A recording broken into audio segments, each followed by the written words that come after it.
May tanong sa akin, Boss Rai, paano po kung mga legit tulad ng mga pero mataas sobra interes? Pwede ko rin po ba hintayin ang pag-file ng small claims? Plan po bayaran, kaso sobrang laki ng interes at di pasok sa BSP. Alright, napakagandang mensahe po nito. Pero bago ho natin sasagutin, imbitahan ko muna sana kayo na pakisuportahan po sana aking mga social media accounts sa YouTube, Facebook, and TikTok. Napakagandang mensahe po nito, no? Dito po sa ating video, aalamin po natin ano po ba ibig sabihin ng legit na lending or legit na financing. Paano siya malalaman? Saan siya titignan? No? At saka, ano ba yung gagawin natin? No, kagaya ng tanong ako kasi is antay na lang ba yung sa small claims bago bayaran? Okay po? Pero bago ho yan, disclaimer po muna, hindi po ako abogado, ako po'y maniningil. Lahat po na sinasabi natin sa ating mga video is based on my experience at syempre po sa ating po pagsasaliksik at pagtatanong sa mga kaibigan po nating abogado. At isa pa po, hindi ko po kinukonsinti ang hindi pagbabayad ng utang dahil ang utang ay responsibilidad po at obligasyon na dapat po nating bayaran. Ang hindi po ako pabor ay dun sa maling pamamaraan ng pautang at maling pamamaraan ng paniningil. Pasensya na ho kayo sa boses ko. Mayroon ho kung sakit ngayon, nilalagnat ako. May ubo, may sipon. Ako, sama-sama na, masakit ang ulo. No? Pero sige ho, sagutin ho natin yung pinadala niyong mensahe. So sabi niyo nga ho, legitimate naman, no, yung OLA, no, pero mataas sobra yung interest. Okay, so unahin muna natin. Paano ba natin malalaman kung legitimate po yung lending? Okay. So dapat ho yan rehistrado sa SEC. Yung unang lisensya niyan dapat yan incorporated muna. Okay, naka-incorporate siya. Yung pangalawang lisensya niyan yung Certificate of Authority. So pagka may Certificate of Authority po yan, yan po ibig sabihin pwede magpautang yan. Okay. Pangatlo, dapat ho yan is kasama ho yan dun sa recorded online lending platform. Kasi po, pagkakasama yan sa recorded online lending platform, ibig sabihin po yan, pwede silang magproseso ng utang. No? From beginning to end, online. Okay po, sana po maliwanag ha. So, ano ho yan? Incorporated, tapos may Certificate of Authority, at saka po yung online lending platform. Para po malaan nyo yan, dyan po sa aking description box, nandyan po yan. Nandyan po yung list of lending companies, list of financing companies, nandyan din po yung recorded online lending platform. So, nandyan po lahat. Yan po, pag nandyan, yung OLA ninyo, legitimate. Okay. Ito ngayon, hindi ho porkit lahat legitimate siya, sumusunod na yan dun sa interest, di ba? O kung ano pa man, o even sa paniningil. Hindi ho ganun yun. No, kasi aminin na ho natin. Wala naman sigurong mga kumpanya na sobrang banal. Okay? Syempre, kung may mga butas, kaya ito ho yan ito, explain ko yung butas na sinasabi ko. Kasi alam naman natin na wala na yung usury law. Na-demolish na ho yan suspended yan. Okay?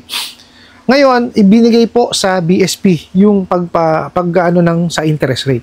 Okay. Ngayon, nung naglabasan po itong mga bugo at abusadong online lending apps, no, o yung mga sinasabing OLA na mga abusado, nakita nila yung butas na yon na hindi siya regulated Sige.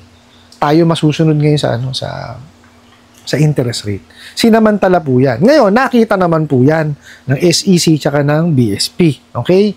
So, ang ginawa po ng BSP, naglagay po ng ceiling on interest rate sa 10,000 pababa. Ang maximum po na interest rate is 15% per month. Okay? Yan po yung tinatawag na effective interest rate. Kaya kung tinawag yan na effective interest rate is nandyan po yung nominal at saka po yung other fees. Maliwanag po doon sa memorandum na yung nominal interest is 6%. So, pag sinabi mo 15 minus 6% na nominal, may 9% ka ngayong other fees na po pwede mong gamitin sa processing fee, service fee, o kung ano-ano pa pong fee na yan. Okay? So, maliwanag po na maximum lang siya ng 15% at karagdagang 5% po kada buwan pag lumagpas kayo sa isang buwan. Okay po? Importante yun na yung effective interest rate kasi napakadali yung nun. Tawag dito, kumputin. Okay? Kasi, kagaya doon sa memorandum, naglagay po ng exact percentage, 6%. So, kung ang effective interest rate po is maximum ng 15%, no? So, 15 minus 6, meaning may 9% po na leeway o po pwedeng laruin para doon sa processing fee, service fee, o kung ano-ano pong fee na yon. Okay po? Kasi marami hong hindi nakakaintindi doon sa effective interest rate na yan eh. Kung ano-ano pa mga pinagsasasabi. Diba? So, yun ho yung ibig sabihin ng effective interest rate. Sana po maliwanag ha. Sa 10,000 po, pababa. Okay. Ngayon, etong mga bugo katabusadong online lending app, sinasabi nila kasi nga, online sila, mabilisan, tama naman. Yung convenience nandun eh. Diba? Convenienting manghiram. Nakaupo ka lang, nasa bahay mo ikaw, type ka lang, download, o yan, makakahiram ka na. Tama naman yun. So, yun yung ginagawa nilang pang market. Diba? Kaya lang unfortunately, no, hindi na nila sinunod yung interest rate, hindi pa rin nila sinusunod yung tamang paniningil. At ang masaklap doon, ang unang-unang nilalabag yung mga yan is yung Data Privacy Act. Kasi, pwede ka naman magpautang nang hindi ka nanghihingi ng access eh. Di po ba? Bakit kailangan mo manghingi ng access? Para saan yun? Kasi gagawin nilang collateral pagka ikaw lumagpas ka doon sa due date na itinalaga po nila. Di po ba? Kaya nila ginagawa yung kasi po, ito ang isa sa pinaka, sinasaway nilang batas is yung the Truth in Lending Act. O yung tila. Importante ho kasi yun. Di po ba, meron tayong desired amount. Let's say 10,000. Kasi may pangangailangan tayong 10,000 babayaran, di po ba? So ngayon, hindi nila i-explain na pinadalang ka na kagad dun sa e-wallet mo o dun sa yung bank account, ng halagang 500 pesos. Para saan yung 500 pesos? Diba? Magugulat ka ngayon. Kasi nga, hindi nila ini-explain. Kasi dapat ho yan. Ito yan pwede yan, tatawagan kayo, sasabihin, explain. Or, dun sa app mismo, naka-explain yun. Na approve amount. Sa app tayo ngayon, nakalagay doon, ang na-approve lang po sa inyo is, 1,000 pesos. Are you gonna accept it or not? Diba? Yes or no lang naman yun. Or kiklik mo eh. Diba? Pag sinabi mong no, tapos na yun. Diba? Dapat yun, nagte-thank you na. Thank you for applying, blah, blah, blah, whatever. Ngayon, kung kinlik mo yung yes, accept mo, dapat yun, lumipat sa page or may bababa, drop down, whatever, kung paano nila ipoprogram yun. Okay? Sasabihin doon eto po, yung kumbaga lalabas na doon yung loan contract. Napaka-importante po ng loan contract. Okay? Iba po ang terms and condition sa loan contract. Nililinaw ko lang po. Okay? Kasi yung iba, sasabihin, maliwanag daw sa terms and condition. Oo, maliwanag sa terms and condition.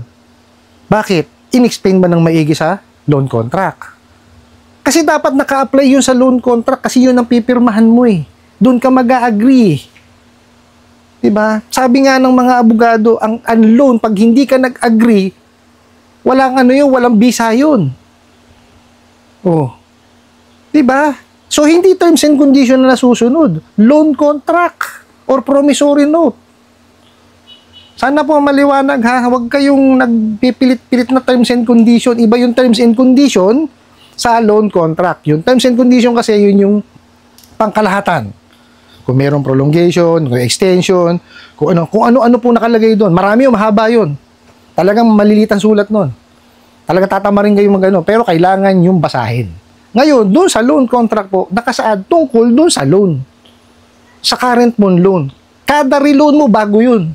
Hindi po pwedeng hindi mabago yun. Okay po, sana po maliwanag wag ho tayong kasi marami hong nagagaling-galingan dyan. Terms and condition daw. Hindi ho terms and condition na susunod. Loan contract po or promissory note. So, pagka nag-agree ka doon, pirma, tapos. Diba? Kasi importante po na maintindihan po ninyo yung inyong obligasyon. Hindi po pwede na nakapikit ang mata nyo, binigyan ka ng 1,000 pesos or 500 pesos. Sige. Diba? Kasi marami nagugulat. 7 days. Diba? Biruin mo, i-advertise. Although, yes, sige, sa advertisement, talaga namang lahat naman halos, aminin na natin, deceiving advertisement, diba? Pero dapat ini-explain kung ano yung termino. Diba? Kasi bubulagin mo yung mga kliyente mo na hanggang 60 days, 90, 120. So, syempre, manghihiram na. Ganun pala kahaba eh. Pero pag putok ng bola, pautahin ka 7 araw.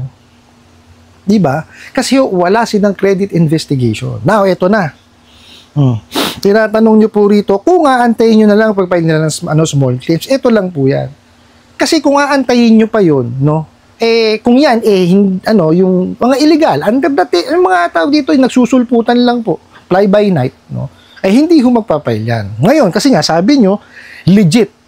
Okay, legitimate, pero matataas ang interest rate. Kausapin nyo na lamang po, tawagan nyo na lang, kung hindi naman kayo hinaharas eh. Makipag-ugnayan po kayo sa kanila. Mas gugustuhin nyo pa na maabala kayo. Yes, tandun na ako, 1 araw lang yan. Pero, syempre, 1 araw is 1 araw. Diba? Sayang ang minimum. Sayang yung sahod natin, di ba? So, wag natin sayangin yung 1 araw na yun para lang umaten tayo sa small claims court. Hindi po. Kung hindi naman kayo hinaharas, di po ba? O hindi makipag-ugnayan ho kayo. Makikipag-usap naman ho na maayos yung mga yan eh. Now, iba ho yan doon sa mga illegal na na mga ola, yung mga bukat abusado. Yun yung mga nagsusulputan kung saan-saan na meron ng cease and desist, ayan, nag-ooperate pa. O di kaya, wala talaga. Diba? Hindi talaga lisensyado. Yan, hindi ho yan magsasampa ng small claims. Pagka ganun, ang may papayo ko sa inyo, kung magkano yung dinisburse, bigay nyo. Ganun lamang ho yun. Tapos, ang importante po kasi doon is dokumentado. Ibig sabihin, may proof of payment kayo. Kung gumamit po kayo ng yung mga e-wallet po, no, i-screenshot nyo. Kung kayo po yung nagbayad sa mga convenience store, picturean po ninyo. Kasi yun eh, nabubura ho yun eh. So, importante na may proof kayo. Magpunta man sila, bayad ako. Diba ba? Yung ganun lamang naman po yun eh. Ngayon, sasabihin, kasi baka mamaya nag-ano yan sa CIC. Okay. Pag naipakita nyo po kasi ganito yan, may mga employers po kasi, ngayon, na nag-check sa CIC kung may utang. No, especially kung sa call center yan or sa financial institution or yan mga trabaho di ka sa lending. So, nag-check sila. Ngayon, pag sinabi na, may record ka sa ganito, ito po, bayad na po yan. Ngayon, pagka sinabi, kailangan namin ng certification, bakit di ka pa rin? Kasi nga ho, abusado eh. Ayaw ho akong pakinggan. Pero binayaran ko po. Ayan po. No? Isang proof kasi yun na magpapatunay na hindi mo silawin na lang niya, hindi mo hinayaan, hindi mo pinabayaan yung inahiram. Di po ba? Ako yun lang ho, papayo, huwag niyo antayin na yung small. Kasi ito yan pagka ho, legit, sabi niyo, legit, di ba? Ibig sabihin, rehistrado, at hindi naman kayo hinaharas, makipag-usap po kayo. Makipag-ugnayan kayo sa kanila. Di ba? May pagtatapusan kayo dyan na usapan. Okay, ngayon, kung yan, yung mga talagang illegal, hindi talaga ho magsasampa ng small claims yan. Di ba? Mahinam pa yan, bayaran nyo na lang kung magkano yung talagang ay dinisburse sa inyo. Kasi illegal naman sila eh. Di ba? So, ulitin ko po, nandyan po sa aking description box. No? Diyan nyo machi-check kung yan ay legitimate or not. Pag sinabi nyo legitimate, meron niyang lisensya, incorporated siya, tapos meron siyang certificate of authority, at pagka-OLA yan, dapat yan kasama sa recorded online lending platform. Okay po, sana po maliwanag para ma-check natin ng maayos. Yun po ang pagkakaiba ng legit sa hindi legit. Yung legit, meron ng 3, okay? Pero unfortunately, hindi sumusunod sa mga interest rate, nangaharas. Meron naman talagang fly-by-night lang, susulput na lang, andyan na. So, yun yung sinabi ko, yun yung difference. So pagka legit yan, hindi ka naman hinaharas, makipag-ugnayan ka. Ngayon, kung yan legit, tapos nangaharas talaga, edi pag-ipunan mo kung ano yung nakasaad doon sa ceiling on interest rate, yun ang bayaran mo. Huwag nyo na hong patagalin kasi pag pinatagal nyo yan, yung harassment, tatagal din. May po ba? So, pag-ipunan, bayaran, tabi po yung pinagbayaran. Ano po? I hope nasagot ko po itong katanungan na to at sana po yung makatulong. Maraming salamat po sa inyong walang sawang pagsuporta at panonood sa aking mga video. Maraming salamat po sa inyong pag-like, pag-share, pag-comment at pagtatanong. And kunin ko na rin po itong opportunity na imbitahan po sana kayo na pakisuportahan po sana aking mga social media accounts sa YouTube, Facebook, and TikTok. Kasi muli po, yun lang.